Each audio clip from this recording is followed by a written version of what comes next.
సుభాష్ చంద్రబోస్ గారిని, గౌరవ మంత్రి గారు గీతారెడ్డి గారిని, గౌరవ మంత్రి గారు మాణిక్య వరప్రసాద్ గారిని మరియు గౌరవ ఎంపీలు, గౌరవ ఎమ్మెల్సీలు, గౌరవ ఎమ్మెల్యేలని దయచేసి వేదికను అలంకరించగా కోరుచున్నాను.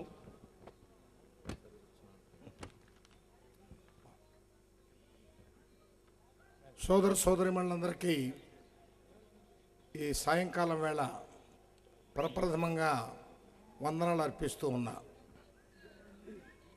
ఈ కార్యక్రమం ఈ సంవత్సరమే ప్రారంభమైనటువంటి ఒక నూతన కార్యక్రమం. ఈ కార్యక్రమాన్ని రూపొందించినటువంటి వారిని పేరు పేరున హృదయపూర్వకంగా అభినందిస్తూ ఉన్నా.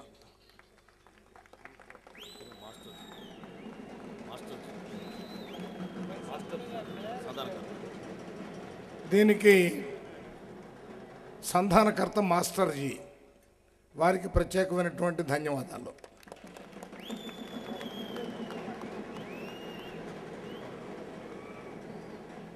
భారతమాత ముద్దుబిడ్డల్లో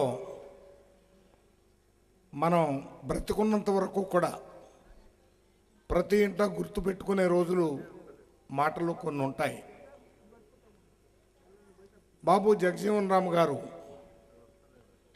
నిన్నటి రోజున వారి జయంత్యోత్సవం. భారత రాజ్యాంగ నిర్మాత, గొప్ప శాస్త్రవేత్త బాబాసాహెబ్ అంబేద్కర్ గారి జయంతి 14వ తారీఖున రాబోతున్నది. ఇద్దరు మహనీయులు, చరిత్ర పురుషులు ఏప్రిల్లోనే జన్మించడం, అది కూడా ఒక వారం గడువు లోపల జన్మించడం, అది ఒక గొప్ప విశేషంగా నేను భావిస్తూ ఉన్నా.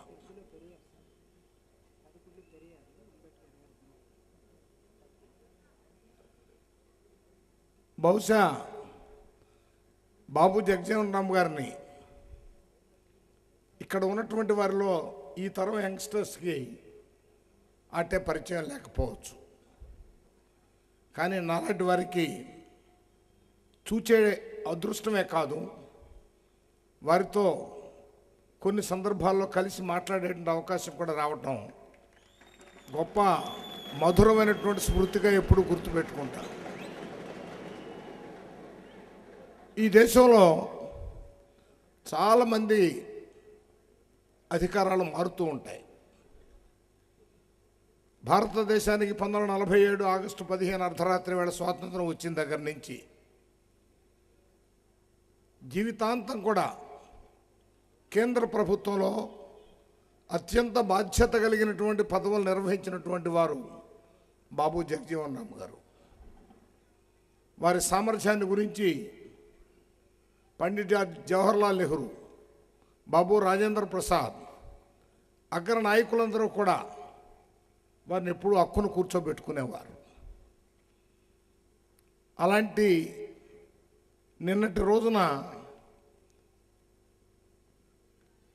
ఈ కార్యక్రమాన్ని వారం రోజుల పాటు జరిపించాలని మాస్టర్జీ మిగిలిన స్నేహితులందరూ కూడా ఆలోచన చేశారు. ఈ కార్యక్రమంలో నాతో పాటుగా సుభాష్ చంద్రబోస్ గారు, శ్రీమతి గీతారెడ్డి గారు, మిత్రులు మాణిక్య వరప్రసాదరావు గారు, శశిధర్ రెడ్డి గారు, హనుమంతరావు గారు, అంజన్ కుమార్ యాదవ్ గారు, సర్వే సత్యనారాయణ గారు, ఇంకా ఇదంతా చూస్తూ ఉంటే ఇలాంటి కళకళలాడే వేదికలు అరుదుగా కనిపిస్తూ ఉంటాయి. నేను ప్రస్తావన చేయలేనటువంటి పేర్లు చాలామంది పెద్దలు ఉన్నారు. వారందరూ కూడా కలిపి ఈ కార్యక్రమాన్ని జయప్రదం చేయడానికి ప్రయత్నం చేస్తున్నారు. కాంగ్రెస్ పార్టీ మొట్టమొదటి కూడా దళిత వర్గాల వారి అభ్యున్నతి కోసం కంకణధారమై ఉన్నటువంటి మాట నాకంటే మీకే ఎక్కువగా తెలుసు. ఎవరు ఎన్ని ఆలోచనలు మార్చుకున్నా కాంగ్రెస్ నాయకత్వాల పట్ల, జాతీయత పట్ల నాటి నుండి నేటి వరకు కూడా స్థిరమైనటువంటి అభిప్రాయం కలిగిన సమాజం ఇది.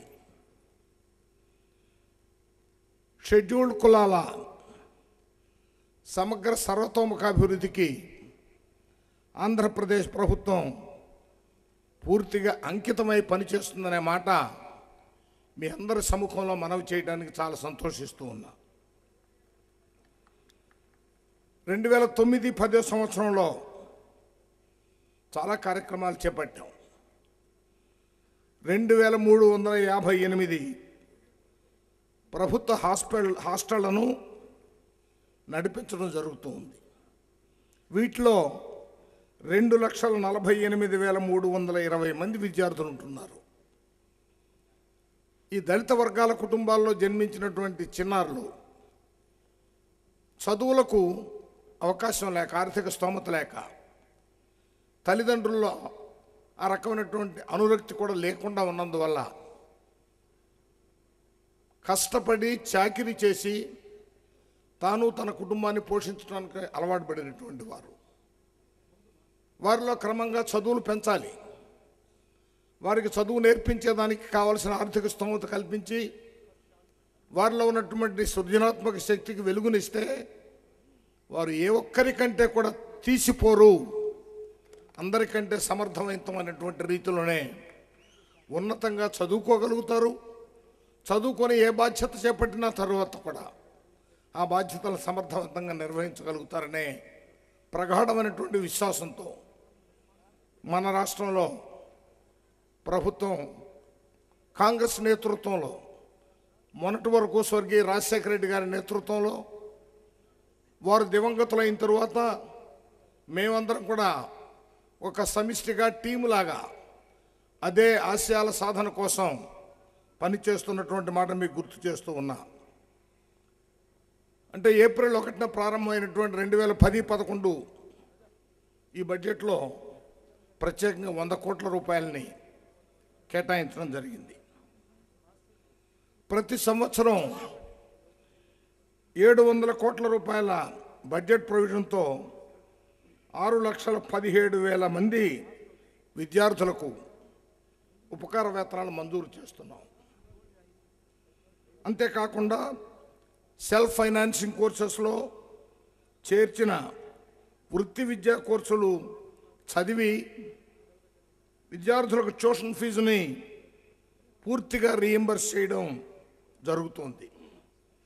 అంతేకాక 2003లో నిర్ణయించిన 20,000 రూపాయల సీలింగ్ని సడలించి అవసరానికి తగ్గట్టుగా ఆ మొత్తాలను కూడా కేటాయిస్తూ ఉన్నాం. అలాగే రాష్ట్రంలో ప్రత్యేక కోర్టులను ఏర్పాటు చేసి ఎక్కడైనా అట్రాసిటీ జరిగితే సాధారణమైనటువంటి ఐపీసీ చట్టం కింద కాకుండా ప్రత్యేకమైనటువంటి ఎనాక్ట్మెంట్తో స్వర్గీయ శ్రీమతి ఇందిరాగాంధీ మన ప్రీతమ నాయకురాలు శ్రద్ధ తీసుకొని నోరు లేనిటువంటి వారు, బడుగు వర్గాల వారు, బక్కగా ఉండేటువంటి వారు వీరిపైన అత్యాచారాలు సహించకూడదని ఒక అట్రాసిటీస్ చట్టం తీసుకొచ్చి ఆ చట్టానికి కూడా క్రమక్రమంగా పదును పెట్టడం జరుగుతుందనే మాటనే మనవి చేస్తూ ఉన్నాం. తొలిసారిగా విద్యార్థులకు ఉపకార వేతనాలను ఆన్లైన్ ద్వారా మంజూరు చేసే ప్రక్రియని ప్రారంభించి ప్రభుత్వ కార్యక్రమాల్లో పారదర్శకను పాటిస్తున్నామనే మాట విద్యార్థి మిత్రులకు నేను ఒకసారి గుర్తు చేస్తూ ఉన్నా. అలాగే హాస్టల్స్లో ఉండేటువంటి వారికి మెస్ ఛార్జీలని 2008-9లో 30% హెచ్చించాం. అయితే సరిపోతుందని కాదు, అంతకుముందు మరీ తక్కువగా ఉన్నటువంటి మొత్తాన్ని 30% పెంచాం. రాబోయే కాలంలో ఆర్థిక వనరులు కూడా చూచి మరికొంత పెంచేదానికి కూడా ప్రయత్నం చేస్తాం.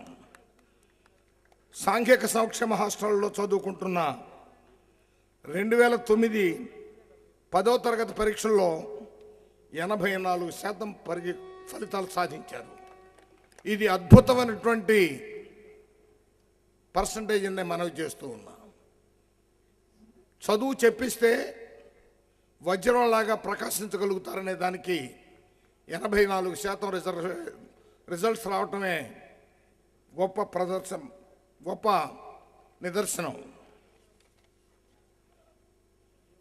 అలాగే హాస్టల్స్లో ఉండేటువంటి విద్యార్థులకు ఆరోగ్య బీమా సౌకర్యం కూడా కల్పిస్తూ ఉన్నాం. ఇందిరమ్మ గృహ నిర్మాణ పథకం ఈ రాష్ట్రంలో ప్రభుత్వానికి ఒక పెద్ద ఫ్లాగ్షిప్ ప్రోగ్రాం. బలహీన వర్గాల వారికి ఇస్తూ ఉన్నాం, కడుతూ ఉన్నాం. పెద్ద లక్ష్యం పెట్టుకొని పరుగులు తీస్తూ ఉన్నది ఈ ప్రభుత్వం. ప్రత్యేకంగా షెడ్యూల్ తెగలు, షెడ్యూల్ జాతుల వారికి ఈ పథకం కింద అందరికంటే కూడా మరొక 20,000 అదనంగా ఇచ్చి వీరికి తోడ్పాటు ఇచ్చే నిర్ణయం కూడా మన ప్రభుత్వం చేసిన మాట మీకు గుర్తు చేస్తూ ఉన్నా.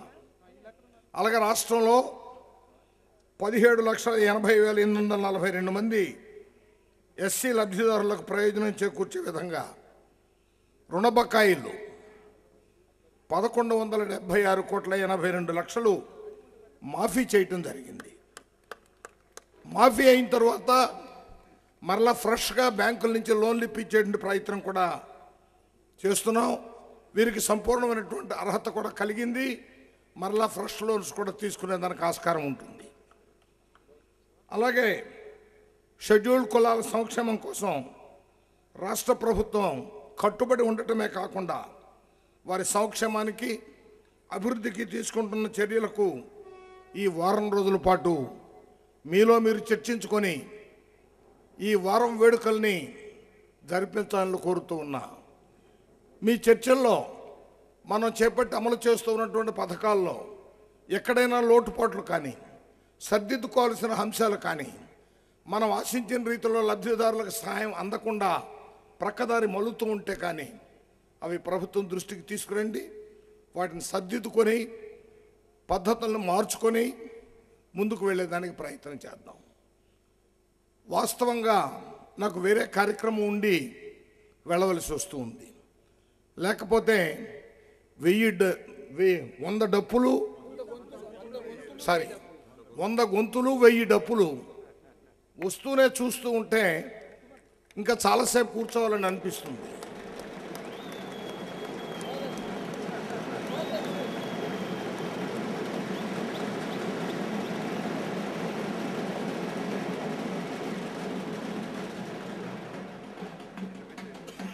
లయబద్ధంగా ఈ వాద్యం చేస్తూ ఉన్నటువంటి మిత్రులందరికీ, కళాకారులందరికీ రాష్ట్ర ప్రభుత్వం తరఫున ధన్యవాదాలు చెబుతూ ఉన్నాను. ఈ కార్యక్రమాన్ని వీణుల విందుగా ఇంకా కొనసాగించండి అని కోరుతూ ఉన్నాను. మీ మధ్య ఎక్కువ కాలం ఉండలేకపోతూ ఉన్నందుకు నా విచారాన్ని వ్యక్తం చేస్తూ బహుశా నాకున్నటువంటి ఒత్తిడిని అర్థం చేసుకొని మన్నిస్తారని నేను ఆశిస్తూ ఉన్నాను. గౌరవ ముఖ్యమంత్రి గారిని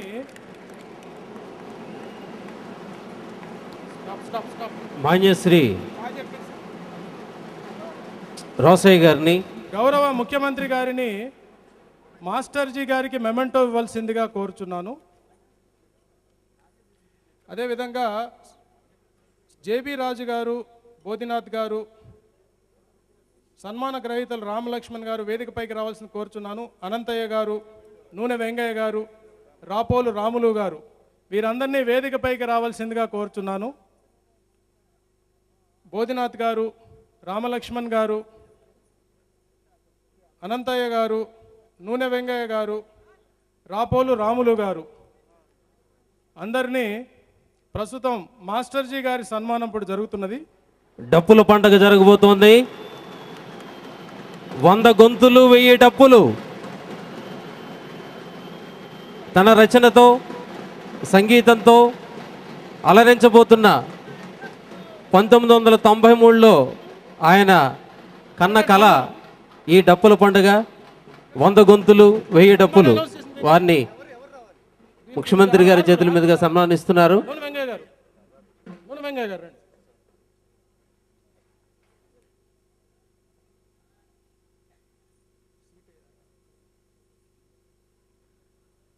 మాస్టర్జీ నూనె గారు, వెంగయ్య గారికి, నూనె వెంగయ్య గారిని సన్మానించవలసిందిగా కోరుచున్నాను. జేబీ రాజు గారు వేదిక పైన రావాల్సింది కోరుచున్నాము. జేబీ రాజు గారిని కూడా నూనె వెంగయ్య గారు,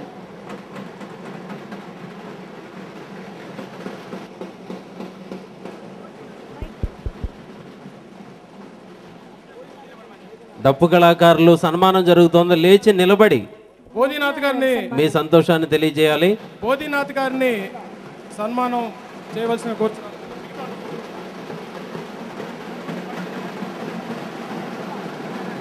నూనె వెంగయ్య గారు, అనంతయ్య గారు, రాపోలు రాములు గారు, రాపోలు రాములు చూడండి ఇక్కడ ఉన్నాడా, రామ్ లక్ష్మణ్ మీ మొమెంటో ఇచ్చాడు. మాస్టర్జీ గారిని డప్పులు ఆపండి.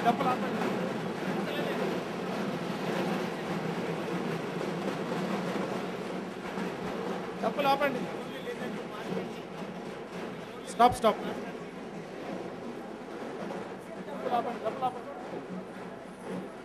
ఒకసారి ఆపండి. మాస్టర్జీ గారిని గౌరవ ముఖ్యమంత్రి గారికి మెమెంటో అందజేయవలసిందిగా కోరుచున్నాను. మాస్టర్జీ గారు గౌరవ ముఖ్యమంత్రి గారికి మెమెంటో అందజేస్తారు.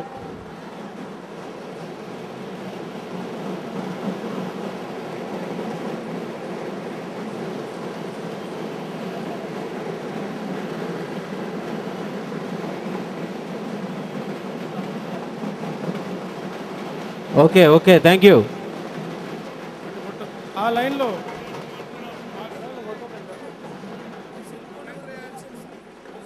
మాస్టర్జీ ఆ ఎల్లే లైన్లో కొట్టొద్దని చెప్పండి.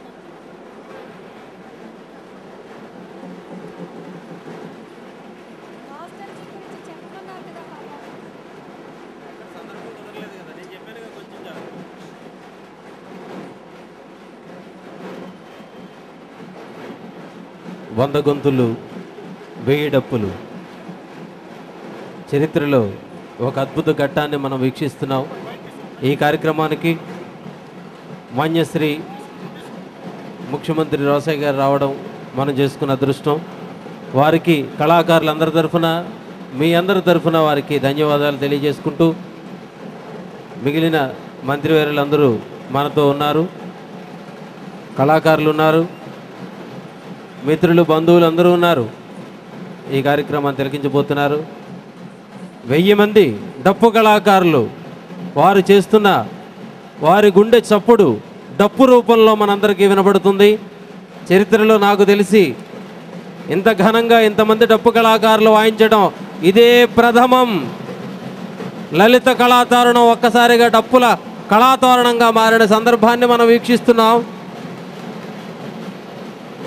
మాస్టర్జీ తన రచన, తన సంగీత దర్శకత్వంలో, తన ప్లానింగ్లో ఇదంతా జరుగుతోంది. ఆయన కళ సాకారం జరుగుతుంది. దయచేసి ఆపాలి మిత్రులు ఆపాలి. దయచేసి మిత్రులు ఆపాలి. ఒక్క నిమిషం. అసలైనటువంటి మరి 100 గొంతులు 1000 డప్పుల కార్యక్రమం మనం ఇప్పుడు ప్రారంభించుకుంటాం. దయచేసి కళాకారులు, పైనున్న కళాకారులు ఇక్కడికి వచ్చి మెల్లగా నెమ్మదిగా వచ్చి ఈ సీట్లలో కూర్చోవలసిన, పైనున్న కళాకారు మీద, క్యాబిన్ మీద ఉన్న కళాకారులు ఈ సీట్లోకి మెల్లగా వచ్చి కూర్చోవాల్సింది కోరుతూ, మెల్లగా ఇప్పుడు మా దళిత కళామండలి తలపెట్టిన ఈ 100 గొంతులు 1000 డప్పులకు ఒక్కసారి మా దళిత కళామండలి డప్పుల కార్యక్రమంలో మా వాయిద్యకారులు వేయాల్సిందిగా కోరుతున్నాం.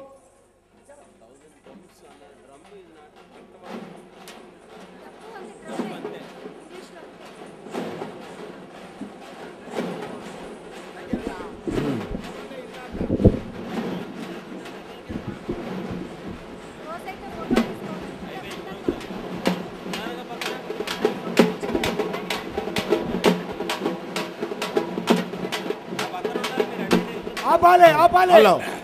ఒక్క నిమిషం అయ్యా. ఇప్పుడు డప్పు గురించి